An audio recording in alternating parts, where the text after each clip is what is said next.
Driving down Highway 395 through California's Owens Valley, between the majestic Sierra Nevada and Inyo Mountains, a guard tower suddenly comes into view, marking the entrance to Manzanar Relocation Camp. Hi, I'm Nick. I'm Regan. I'm Maggie. I'm Kate. We're a Jeep family, and today we're traveling to Manzanar War Relocation Center in California. Japanese ancestry were interned in the relocation center by executive order issued on February 19, 1942. The sign for Manzanar talks about the Japanese who were interned at these camps, but I would like to say that my great-grandfather Herbert Dewar of German descent was put into one of these camps for 6 months during World War II. During the early part of World War II, over 100,000 people of German and Japanese descent were placed in these camps. A majority of these prisoners were American citizens. Start your visit at the Interpretive Center that is located in the restored auditorium and gym.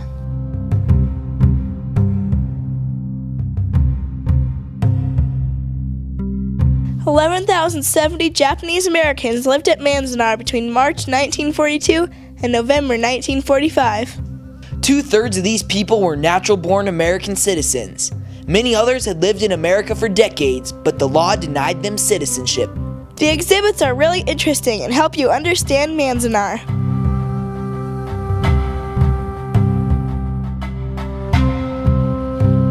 You can watch a video remembering Manzanar that has lots of photos and footage from the camp.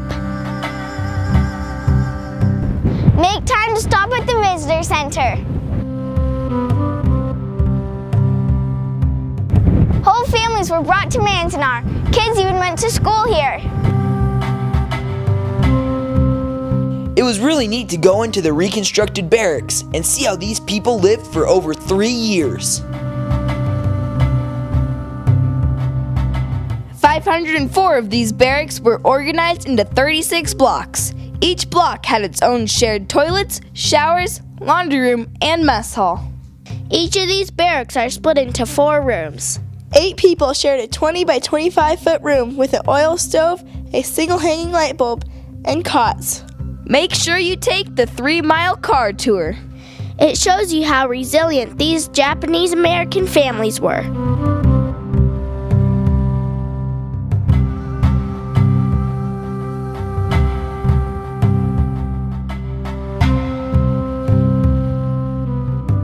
You can see where they published their own newspaper, the Manzanar Free Press, where they built baseball fields, orchards, and rock gardens, where they built schools, churches, temples, and a hospital.